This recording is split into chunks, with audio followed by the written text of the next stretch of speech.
no worries, because you're going to build something here shortly. Imagine you are tasked with building an object that will somehow save the whole human race from an imminent threat. And this object, for some reason, happens to be a ladder. To save all the people of the world from this danger, you have to build the tallest, sturdiest ladder ever created. What do you do first? Well, you might begin with gathering the proper materials and tools. You get your wooden boards, your hammer, your nails. You carve out some time to work on this project, and you think, okay, I'm ready to make this happen. But then you find out you only have an hour to build this ladder before it's too late and all is lost. How on earth are you going to build a ladder of that type of caliber in just an hour? At this point, you might be feeling a bit overwhelmed and a great deal of pressure.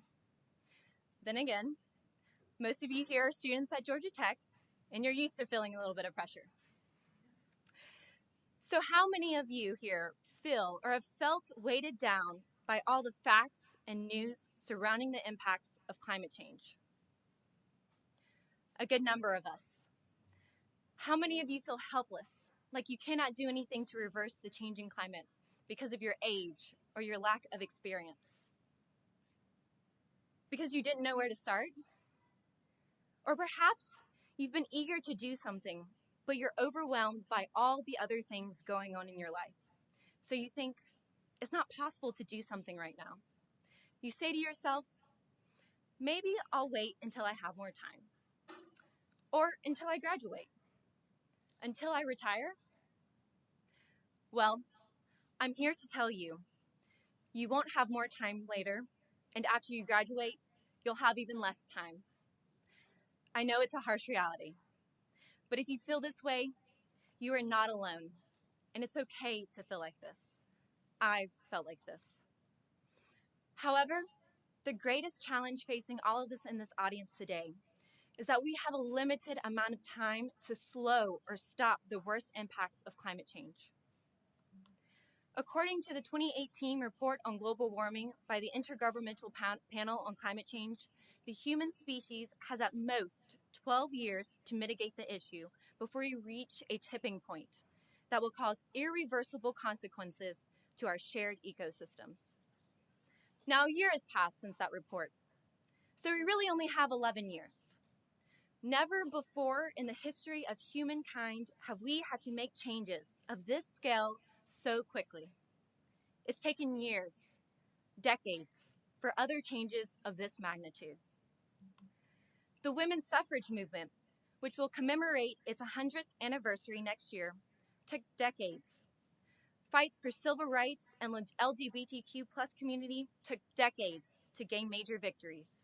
And today, we still have a great deal of work to do on these issues.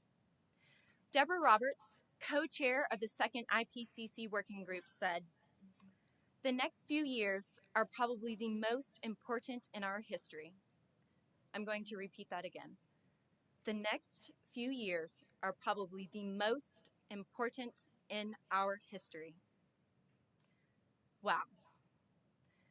We're either the unluckiest humans to be alive, in which we could continue to let ourselves descend into an uncontrollable downward spiral that could be the demise of us all. Or we are probably the luckiest to live in an incredibly defining moment of our species, when we can seize an opportunity like never before and have the whole collective of humanity come together to save not one life, not one group of people, but the whole human race. We need that ladder. It may be the only way we get out of this hole we've dug ourselves into.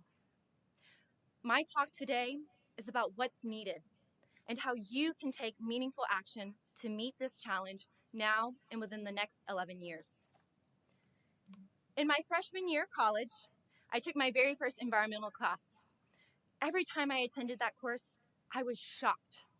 Sometimes I was moved to tears.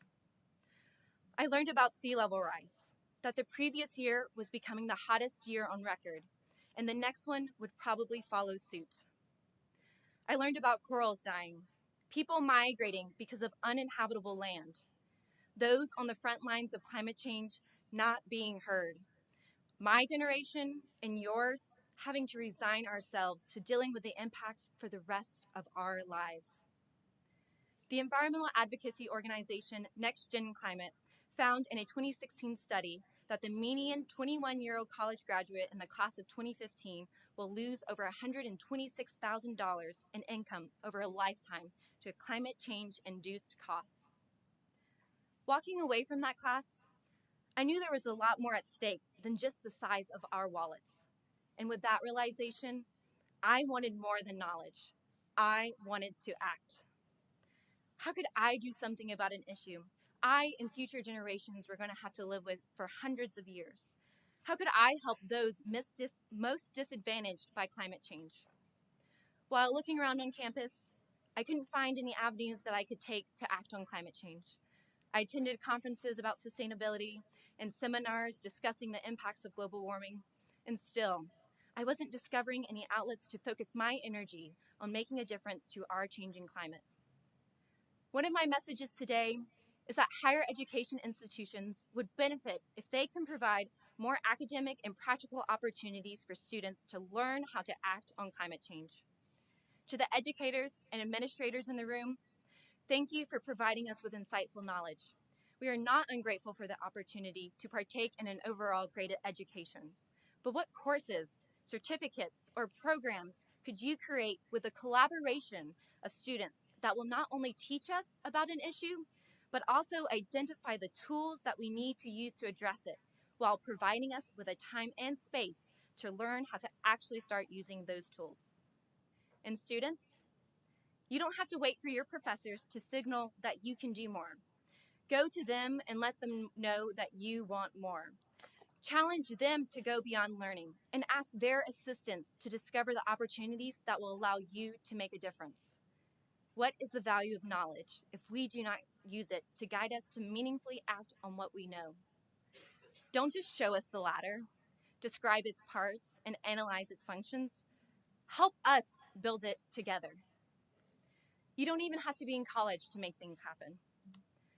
At 16, Piper Christian traveled to the Paris Conference of the Parties talks, where she served as a junior correspondent for her local city newspaper. She collected stories from individuals who had traveled there to have their voices heard. Piper listened to Ali Muhammad, who traveled to Paris with a youth delegation to speak about heightened risks of droughts and floods caused by climate change in his home country of Sudan. She heard from Melody, who told her how she convinced the governor of Bali to ban plastic bags when she was only 12 years old. These young people had accomplished extraordinary feats, and they were not much older, or they were even younger than Piper. So she returned to the United States with a new vigor and the realization that she was not too young to do something about climate change. She set to work with her peers to introduce a resolution to their city council that would address air quality and climate change. At a council meeting, they shared their stories of how air pollution and the changing climate impacted their lives as teenagers. And later, to their surprise, the resolution passed unanimously. With the help of friends and community members, Piper and her peers used their tools, their power to enact change. Fueled by victory, they went on to encourage other city councils to do the same. But why stop there? They soon built a coalition that led Utah to become the first red state in the country to pass a sound resolution on climate change. This had rippling effects. Following the passage of the state climate resolution was not only the promise to act on it, but the introduction and passage of even more climate-focused policies. You have a voice. Use it. Naleli Kobo grew up in a community where a large oil well was her closest neighbor. At the age of 9, she had constant nosebleeds and headaches. She later developed asthma and heart palpitations. Like Naleli, the other kids in her neighborhood were sick too. Instead of resigning herself to the indoors, she joined her community to fight against the well. She handed out flyers, educated her neighbors, and became a public advocate against the oil operation. She helped create the People Not Pozos, or People Not Oil Wells, grassroots campaign, and her and the community's efforts led to a temporary closure of the well. Now, at 18, she continues to speak out about the issue for her community, a low-income neighborhood of families that could not afford to move away from their abuser. So what can you do? You can act like Naleli. Share your story and elevate those who do not have a platform. Look around for what is already there and join what calls to you. I'm going to name a number of great organizations that you can get involved in. So be ready, get your pens, your stylus, your phones out, and type these down. The first of these is Our Climate. Who here has been involved in Our Climate? Thank you. Our Climate mobilizes and empowers young people to educate the public and elected officials about science-based, equitable climate policy solutions. It co-leads the Put a Price on It campaign with Years of Living Dangerously. Check out their videos if you haven't already. Our Climate provides leadership opportunities through fellowships and field representative programs. They work on university and college president endorsements in support of carbon pricing, and they organize youth lobby days. Did I mention? They are entirely run by a group of individuals currently in college or recently graduated. We've heard about Fridays for Future. Please raise your hand if you've been involved with this organization. Thank you for the work that you are doing. Fridays for Future began in 2018 after Greta Thunberg sent a powerful message to the Swedish parliament and ignited folks all around the world to do the same by demanding government officials see climate change as it truly is, a crisis. 0 Hour, another youth-led movement similar to Fridays for Future, was started by teens who wanted to create a space for a diversity of youth to share their voice on climate and environmental justice. Thank you for your courage. The Sunrise Movement takes both the strike approach and the policy approach. As another millennial and younger run organization, they have captured the nation and spotlighted the climate crisis as an issue that needs a system shift approach as they work to advocate for the Green New Deal. Thank you for your solutions. These youth-led groups bring the power and voice of younger generations to the issue of climate change. And more important, they bring youth voices to the decision-making table to work on solutions to this challenge. In fact, many of them collaborate with one another to strengthen their message and their voice. The success and energy that these young people bring to the issue is contagious. That is why we need to step up. Find a group that's right for you or start your own. There's more than one way to tackle this issue, and we need all of the solutions.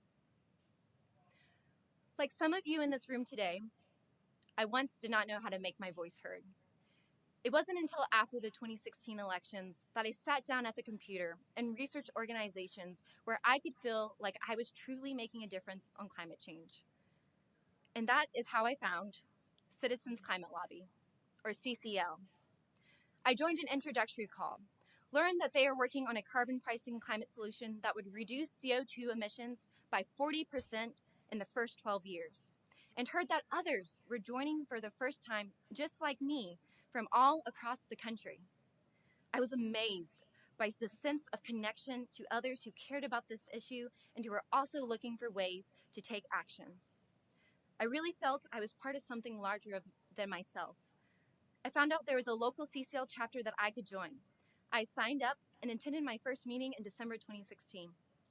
At this meeting, I found myself in a small group of community members made up of professors, mothers, and the retired. I'm not going to lie, I felt a little out of place and a bit out of my comfort zone. I've always been the one that's been a bit shy and felt particularly awkward interacting with anyone older than me. But I decided to stick around. I stayed because I finally found something that did more than provide the facts and figures on the issue. They had a mission: empower individuals to bring the policy solutions that we know we need to our elected representatives in order for our nation to adequately act on climate change. It was up to me and the other CCL volunteers to help bring the solution to fruition. I was thrown in, stumbling my way through giving presentations to community and student groups, nervously tabling at sustainability fairs and festivals. And as I activated my ability to do these things, they became great opportunities that challenged me to reach outside my comfort zone and helped me realize my potential beyond the ideas I had about myself. Soon, I took on the role as a liaison, where I worked on building a relationship with my member of Congress. I worked with his staff to schedule meetings with my local CCL chapter so we could express our concerns and advocate for solutions to the climate crisis. I was excited and dumbfounded at realizing I have access to my member of Congress. This government official that I previously thought in my mind was untouchable. So being in CCL means having the opportunity to connect with others throughout the country and the world who are working on our carbon pricing solution, the Energy Innovation and Carbon Dividend Act. Every summer, Citizens Climate Lobby hosts an international conference where CCL volunteers across the country and around the globe get together to lobby Congress. My first year, there were 1,200 people congregated on Capitol Hill. The sea of volunteers was a staggering sight. As I walked the halls of Congress alongside my fellow CCLers, wearing our conference name tags and championing them as a badge of unity, a feeling took over me. A feeling of both surrealism and a sense of claim. I had a right to be there, in Congress, making my voice heard. Sitting across from my member of Congress with a group of committed CCL volunteers was one of the most empowering moments in my life. I was there knowing I had an important role to play within our democracy. I realized they have to listen to us, and what we have to say is important. This thought also came to me, that if we're not coming to the table, how can they hear us? Sometimes when you're not invited to the table, you have to invite yourself. When you are not invited to the table, you have to invite yourself. Yes, we vote for our members of Congress, but the way we truly hold our elected officials accountable is by creating relationships with them. Relationships that are built out of respect, appreciation, and gratitude. We need to, and we must build these relationships. A key element to Piper's and Naleli's stories is that these young people did not do it alone. They worked with people from all generations in order to accomplish what others have not. Piper and her peers worked tirelessly to get the state resolution passed, but right before it went to a vote, it was struck down in committee and failed to be voted on during the session. They were exhausted and discouraged, and rightfully so.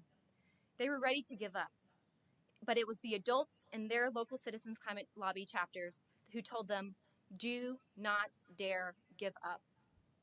Piper and her peers built relationships with experienced adults and with the state delegates who could help elevate their message and be there when things got tough. Parents and neighbors saw their children in Naleli and helped to spread her message. When we see ourselves in others, we can assist them in their endeavors. So, who is going to assist you in creating that ladder?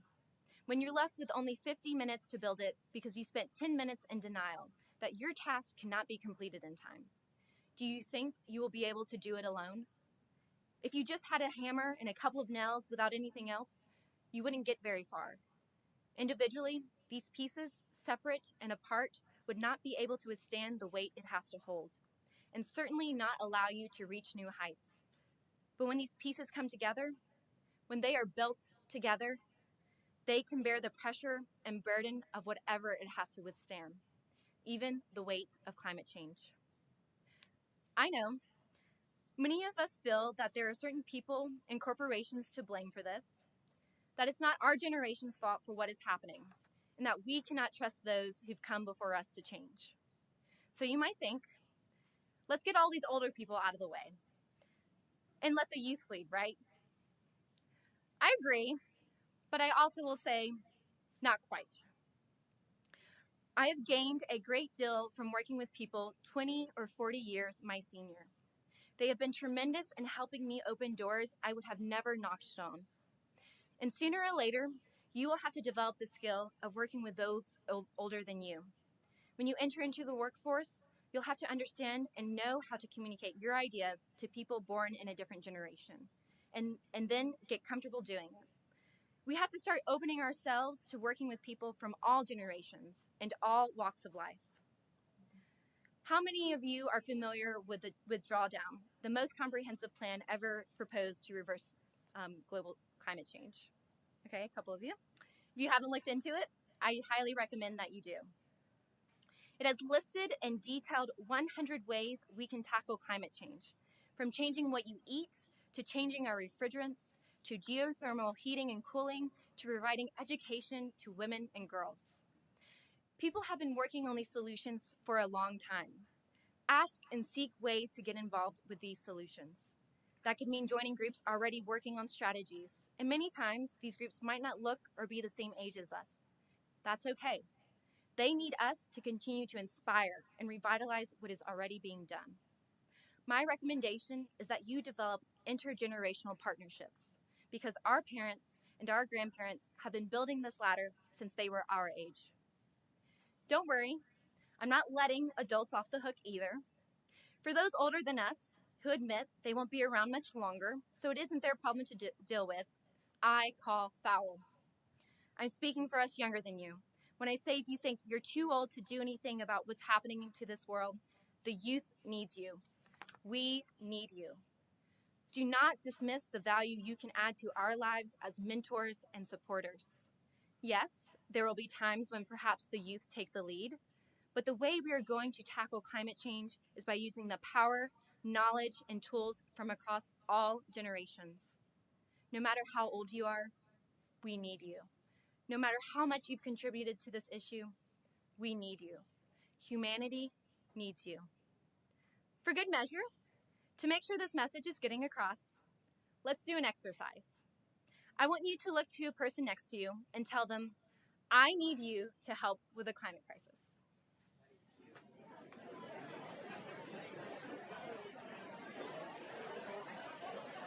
Okay? Good. Now, look to a different person and tell them, we need you.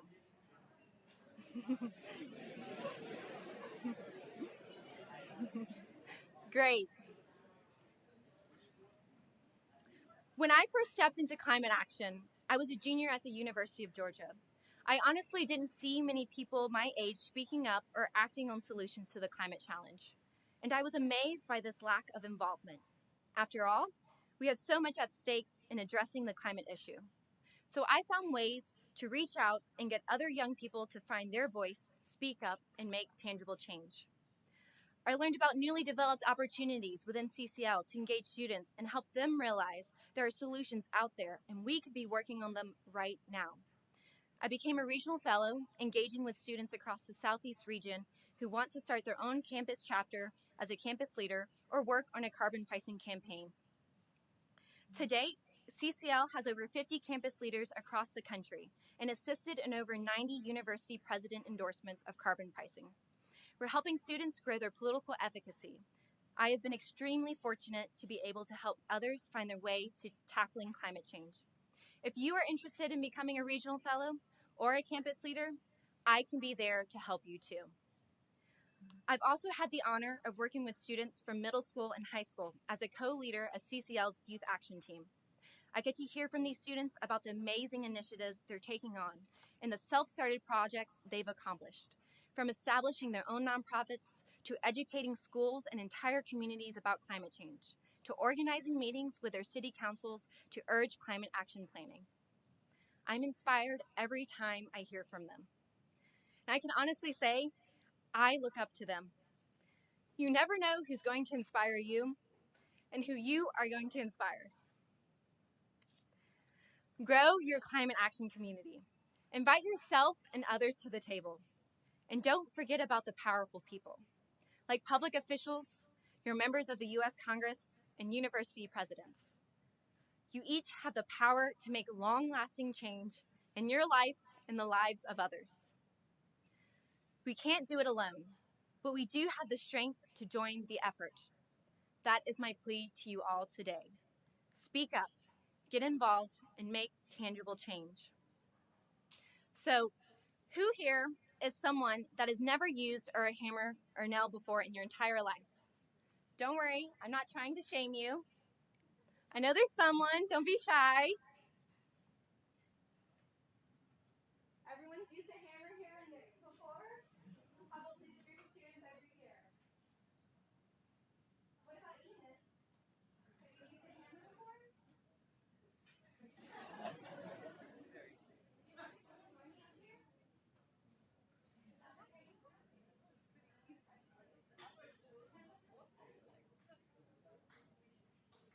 Give a round of applause.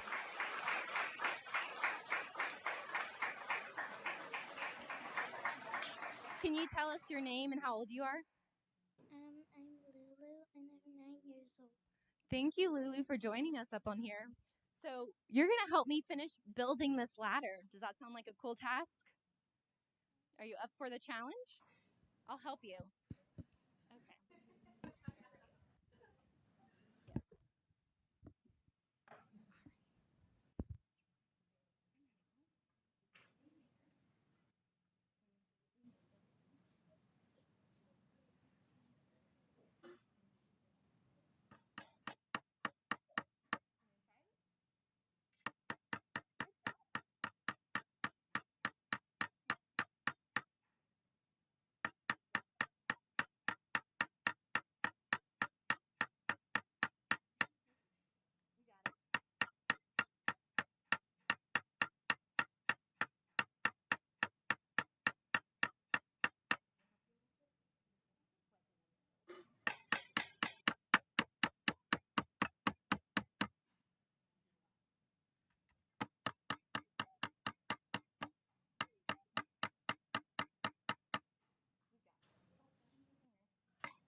Thank you, Lulu.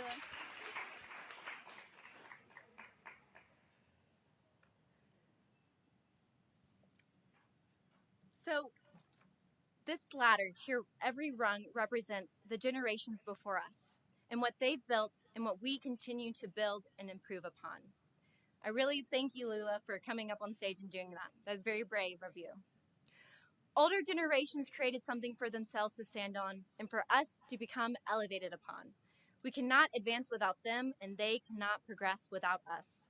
While taking action on climate change, you're going to have to rely on those that came before you. You're going to have to use tools that you've never used before.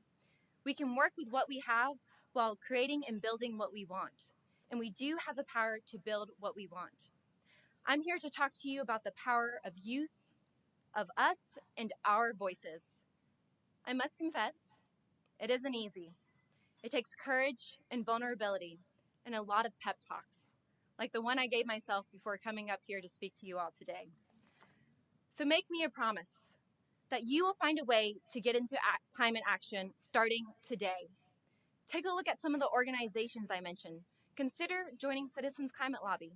Talk to others, old and young, here in the US or across the oceans. Collaborate with your professors, build partnerships, join a group. Now raise your hand if you're accepting my challenge. Better yet, stand up.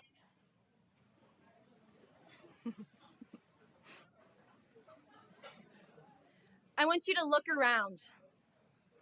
Look at all these people who are willing to stand with you. Time is of the essence. So form intergenerational partnerships and use their experience and your ingenuity to help create the best solutions. That's the only way we can meet this challenge and do it within the next 11 years. Thank you.